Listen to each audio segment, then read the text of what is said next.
मियाँ साहब ਨੂੰ बहुत बहुत मुबारक जी। मेरा 39 साल के रहना दी 39 हाँ इन्नी है जी अपना मियाँ साहब अच्छा साढ़े ना बहुत छोटे ने बाहर इन्हों की मेरी मुलाकात जी 2017 च मेरा हल हुई सी जो वक्त चैनल पर ना रिपोर्टिंग करते सन तो असी 21 फरवरी मां बोली के दिहाड़ से असी उत्थे शिमला पहाड़ी प्रेस क्लब के सामने असी कर रहे सन अपना रैली कर रहे सन तो उस तो बाद फिर एक ऐसा सिलसिला चलिया कि अज तक कायम है माशाअल्लाह। तो मियाँ साहब जो जी मल्टी डायमेंशनल इन्होंने परसनैलिटी है, कई इन्हों दियां खसूसियात ने, एक सहाफ़ी भी ने, एक दानश्वर भी ने, हाँ जी एक एक्टिविस्ट भी ने और एक अच्छे बाप, एक अच्छे खामंद और भी बहुत कुछ एक अच्छे दोस्त भी ने। तो बाहर इन्हों का बड़ा एक अच्छा तलक है।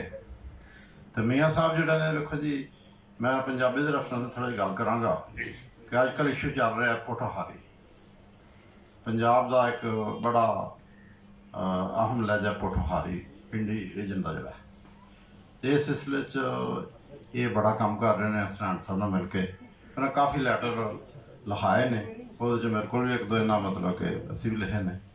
तो मैं समझदा जी ये बड़ी वड्डी गल है और यह पोठोहार का मसला जोड़ा जी वेखो गल है कि तवज्जो ना दी गई तो ये बड़ा वड्डा इशू बन जाना है।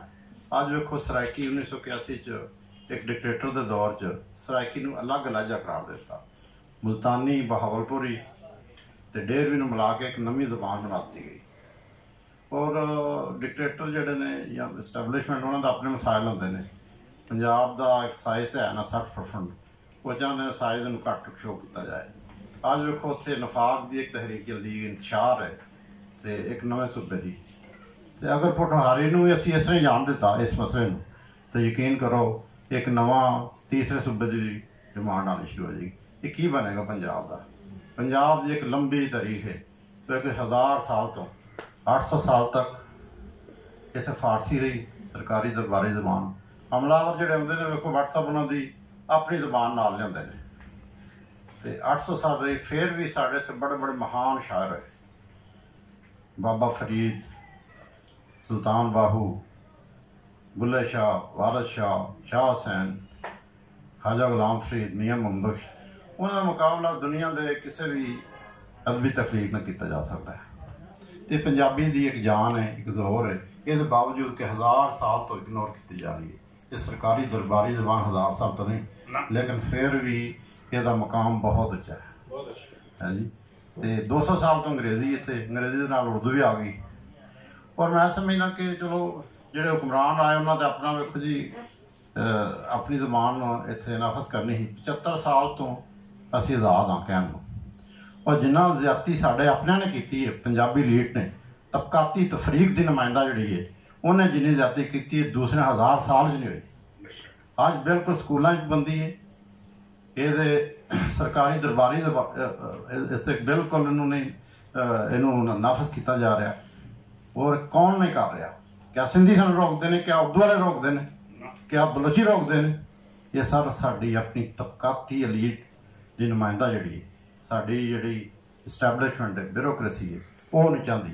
हुण ये भी तबकात ने जबान भी तबकात आ गए हैं बड़े लोगों की अंग्रेजी दरम्याने लोगों वास्ते उर्दू तो जो माड़े साढ़े वरे बंदे पिंड वाले पंजाबी तो बड़ी ज्यादती वाली गल है। तो बहरहाल ये पंजाब का एक इशू बहुत बड़ा पंजाब में बहुत ज्यादतियां हुई ने। पंजाब 3 बारी तकसीम हो रही 1901 वेखो पिशावर जड़ा है शायद बहुत सारे बंदे पता भी होना है पिशावर हिदको पंजाबी सी वो कोई पख्तून एरिया नहीं सी